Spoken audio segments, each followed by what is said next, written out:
ಕರ್ನಾಟಕದಲ್ಲಿ ಎಲ್ಲ ಜಿಲ್ಲೆಗಳಲ್ಲೂ ಮಳೆಯಾಗಲಿದ್ದು, ಕರಾವಳಿ ಕರ್ನಾಟಕದಲ್ಲಿ ವ್ಯಾಪಕ ಮಳೆಯಾಗಲಿದೆ. ಕಳೆದ 1 ತಿಂಗಳಿಂದ ನಿರಂತರವಾಗಿ ಕರಾವಳಿ, ಮಲೆನಾಡು ಭಾಗದಲ್ಲಿ ಅಬ್ಬರಿಸಿ ಬೊಬ್ಬಿರಿದ ಮಳೆರಾಯ ಕಳೆದ 2-3 ದಿನಗಳಿಂದ ಕೊಂಚ ತಣ್ಣಗಾಗಿದ್ದ. ಇದೀಗ ನಿನ್ನೆಯಿಂದ ಮತ್ತೆ ಮಳೆಯ ಅಬ್ಬರ ಮತ್ತೆ ಶುರುವಾಗಿದೆ.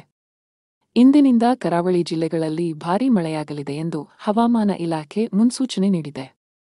ಒಳನಾಡಿನ ಜಿಲ್ಲೆಗಳಲ್ಲಿ ಅನೇಕ ಸ್ಥಳಗಳಲ್ಲಿ ಹಗುರದಿಂದ ಸಾಧಾರಣ ಮಳೆಯಾಗುವ ಸಾಧ್ಯತೆಯಿದೆ ಎಂದು ಮುನ್ಸೂಚನೆಯಲ್ಲಿ ಮಾಹಿತಿ ನೀಡಲಾಗಿದೆ.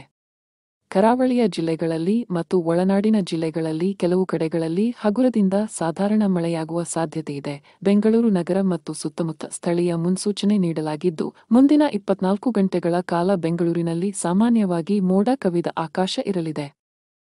ಕರಾವಳಿ ಕರ್ನಾಟಕದ 3 ಜಿಲ್ಲೆಗಳ ಪೈಕಿ ದಕ್ಷಿಣ ಕನ್ನಡ, ಉಡುಪಿ ಜಿಲ್ಲೆಗಳಲ್ಲಿ ವ್ಯಾಪಕ ಮಳೆಯಾಗಲಿದೆ. ಈ ಪೈಕಿ ಉತ್ತರ ಕನ್ನಡ ಜಿಲ್ಲೆಯಲ್ಲಿ ಸ್ವಲ್ಪ ಹೆಚ್ಚು ಮಳೆಯಾಗಲಿದ್ದು, ಮುನ್ನೆಚ್ಚರಿಕೆಯ ಕ್ರಮವಾಗಿ ಈ ಜಿಲ್ಲೆಯಲ್ಲಿ ಇಂದು ಯೆಲ್ಲೋ ಅಲರ್ಟ್ ಅನ್ನು ಹವಾಮಾನ ಇಲಾಖೆ ಘೋಷಿಸಿದೆ.